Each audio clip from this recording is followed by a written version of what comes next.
بونسوار عليكم، يا مساء الفل، يا رب تكونوا كويسين وبخير. النهارده ان شاء الله هنعمل مع بعض اسماء الاشاره في اللغه الفرنسيه. لي نون دو ريفرنس، اسماء الاشاره. اسماء الاشاره اللي هو زي ما بنقول كده باللغه العاميه، بنقول ده وبنشاور على حاجه، او بنقول هذا في اللغه العربيه، هذا، هذه، هؤلاء. تمام. اسماء الاشاره عندنا 4 اسماء: سو، سي، ست، سي. اول سو عندنا دي بيجي وراها مفرد مذكر، وست دي بيجي وراها مفرد اوله حرف متحرك، حرف فويل. وست دي للمؤنث، بيجي وراها اسم مؤنث. وسي دي للجمع. اي واحده من دول سواء كانت مؤنث او مذكر او حرف فويل وبنحط لها اس، دي بتمشي معاها سي. تمام. دي معناها هذا، ودي معناها هذه، ودي معناها هؤلاء. تمام كده. وطبعا اسماء الاشاره بتنفع للعاقل والغير العاقل. قدامنا هنا الاربع اسماء بتوع الاشاره، امثله عليهم. اول حاجه عندنا سو ستيلو، سو كاليي، سو جارسون. الثلاث اسماء دول مفرد ومذكر. عندنا الثانيه هنا ست اللي هي دي. ست بيجي وراها حرف متحرك، ست إلاف، ست إيكول. إلاف يعني تلميذ، إيكول يعني مدرسة. عاقل وغير عاقل عادي. في هنا ست دي اللي فيها 2 تي، بيجي وراها مفرد ومؤنث، زي ست في، ست رجل، ست بوم. تمام. 3 كلمات دول مفرد ومؤنث. رجل يعني مسطرة، بوم يعني تفاحة، وفي يعني بنت. وفي بقى عندنا سي بيجي وراها جمع، سواء كان الجمع ده مفرد، سواء كان الجمع ده مذكر او مؤنث. سي في، سي زيليف، سي ليفر. تمام. يبقى هي دي اسماء الاشاره: سو، ست، سي. سو بيجي وراها مفرد مذكر، ست دي مفرد اوله حرف متحرك، وست للمفرد المؤنث، وسي للجمع. ايه كل دول بنحط في الاخر اس. تمام. جميل جميل. عندنا هنا اسم إشارة بيقول سو سون. وطبعا سون دي بتاعت فيرب ايه؟ بتاعت فيرب اتر، ومعناها these are. على بعضها كده معناها these are، او هؤلاء، او بالعامية دول. وهنا لما بنشاور على حاجة او بنتكلم على ناس للعاقل، مجموعة من الناس اللي واقفين، او مجموعة من التلاميذ، مجموعة من الاولاد، مجموعة من البنات كده للعاقل. تمام. مثلا بنقول ايه؟ سو سون les amis، هؤلاء هم الاصدقاء. تمام. وامي هنا ما فيهاش او، فهي كده جمع ومذكر. سو سون لي زامي. طب لما نحب ان احنا ننفي الجمله هنقول ايه؟ سو نو سون با لي زامي. حطينا النو قبل فيرب اتر، وحطينا البا بعد فيرب اتر. كده معناها ايه؟ دول مش الاصدقاء. سو سون لي زامي، هؤلاء هم الاصدقاء. ودي عكسها سو نو سون با لي زامي، يعني معناها دول مش الاصدقاء. تمام. دي كده نقطة. يبقى سو سون عكسها سو نو سون با. حطينا النو قبل السون والبا بعد السون، وده طبعا فيرب اتر. تمام. طيب عندنا كمان هنا سي وسو ني با. سي معناها ده، لما بنشاور على حاجة، هذا او ده. تمام كده. it is بالانجلش. ودي تنفع للعاقل والغير العاقل. ازاي؟ ممكن نقول مثلا سي مون بير، يعني ده بابايا. ممكن نقول سي مون شا، ده القط بتاعي. يبقى كده نفعت للعاقل وللعاقل. والعكس بتاع سي نحفظه كده زي ما هو: سو ني با. سو ني با. طبعا ايه دي فيرب اتر اللي هي مع ايل وال، هنحط قدامها ان ابوستروف. ليه؟ لان ايه بتبدا بحرف متحرك، وبعد كده البا هيبقى عكس سي، سو ني با. مثلا سي مون بير، هذا ابي. سو ني با مون بير، هذا ليس ابي.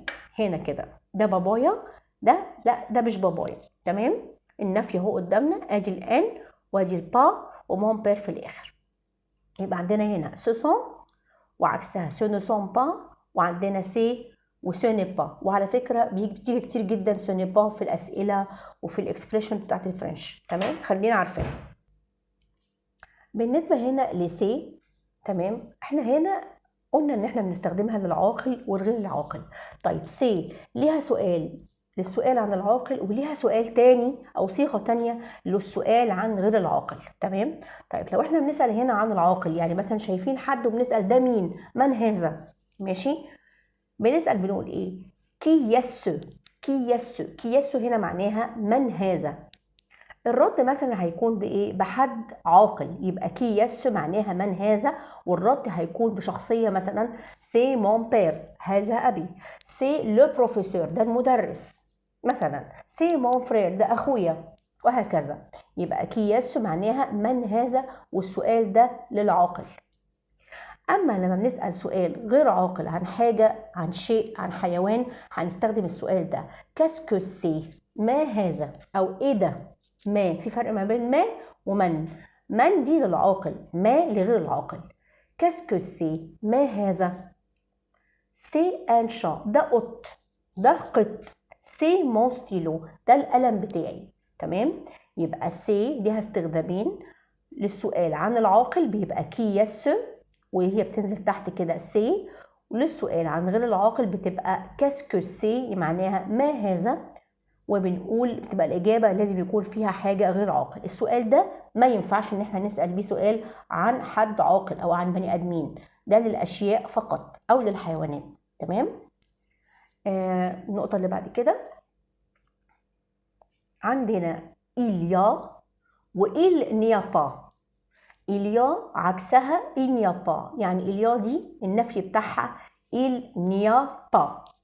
الان apostrophe قبل اليا علشان يا دي أولها حرف متحرك، وبا في الآخر. اليا يعني يوجد أو موجود أو في، وإل n'y a pas يعني مفيش أو مش موجود. تمام. il y a des élèves dans la classe. يوجد تلاميذ جوه الفصل. تمام. تمام. il y a des élèves dans la classe، يوجد التلاميذ في الفصل. عكسها لما نحب ننفي الجملة دي وهنستخدم il n'y a pas، هنقول il n'y a pas d'élèves. ليه عملنا d'élèves؟ لأن هنا في دي، ودي في الجملة المنفية بتتحول لدو أو دي أبوستروف، وعلشان élève دي أولها حرف متحرك هنحط لها دي أبوستروف. يبقى il n'y a pas d'élèves dans la classe، مفيش تلاميذ في الفصل، لا يوجد تلاميذ في الفصل. تمام. يبقى عندنا il y a عكسها il n'y a pas. برضو دي نحفظها كويس لان دي بتيجي في الامتحانات كتير وبتيجي في الاسئله كتير. il y a عكسها il n'y a pas. وزي كده il y a des élèves dans la classe، في تلاميذ في الفصل. il n'y a pas d'élèves dans la classe، مفيش تلاميذ في الفصل. تمام. تمام. انا بفكركم على السريع. ce sont عكسها ce ne sont pas، والسي عكسها ce n'est pas. لازم يا جماعه نحفظ العكس بتاعها، او حتى نفهمه، نعرف نحط نو فين ونحط با فين. نفس الكلام هنا، نعرف نحط ان ابوستروف فين وبا فين على حسب ايه الفيرب اللي موجود. وطبعا ده فيرب اتر سون، وايه ده فيرب اتر. ودي قدامنا اسماء الاشاره اللي احنا كنا اخدناها بالتفصيل، سو وسات وسات وسي. لما نتفرج على الفيديو ده يا جماعه يا ريت نركز على الاسئله اللي قلتها في الاول. مثلا سي عكسها سو ني با، سو سون عكسها سو نو سون با. يا ريت نركز فيها. يعني هنا كده عندنا هنا دول سو سون و سو نو سون با وسي و سو ني با. وعندنا هنا إليا وإنيا با كمان نركز فيها كويس يا جماعه. وكمان عندنا السؤالين دول مهمين قوي، اللي هم بتوع السؤال عن العاقل والسؤال عن غير العاقل بتاع سي، لان ده هيجي. وعلى فكره انا هعمل فيديو عن ادوات الاسئله او طريقه ان احنا نعمل اسئله والاستخدامات بتاعتها. اتمنى تكونوا استفدتوا النهارده من درس النهارده، واتمنى يكون اسلوبي عجبكم، وصلت لكم المعلومه بطريقه بسيطه وسهله. وتابعوني مروه عزب سامبل فرنسي. واللي ما عمليش سبسكرايب لو سمحتوا اعملوا لي سبسكرايب. واو ريفوار، باي باي.